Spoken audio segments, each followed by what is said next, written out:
শোনো, এই যে 25 টাকা সবাই পাবো, সেটা আমরা 5 ভাগে ভাগ করে নেব। তাতে হবে কি, তুমি আমি ও সবাই 5 জনে 5 টাকা করে পাবো, বুঝলে?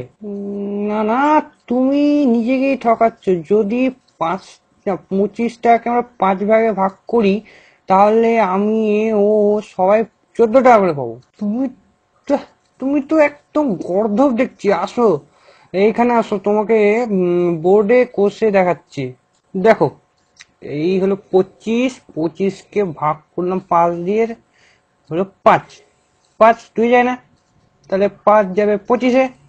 5 5 25। না না, একদিনে বুঝছি তোমার কেন বাবা পয়সা খরচ করে পড়াশোনা শিখিয়েছে। দেখো, 5, এই 25কে ভাগ করবো 5 দিয়ে। 5 2 যায় না, 5 তো বাবা 5-এ যায়, তো 5 একে 5 বেঁচে থাকলো 5 0 আর 2 20। তো 5 20, 4 5 20, তো হলো না? হ্যাঁ, 25কে 5 ভাগে ভাগ করলাম 14 পেলাম। কি যে বলো না, দাঁড়াও তোমাকে আরেক ভালো করে বুঝাচ্ছি। দেখো, এই হলো 5, 5 5 5-এ 25, বুঝলে? এইটুকু পড়া শিখেছো তুমি? হ্যাঁ, এত বছর ধরে পড়ালাম। হ্যাঁ, 14কে 5 দিয়ে গুণ করলাম, 4 5 20, 5 1 5, 20 5 25। এই নাও তোমার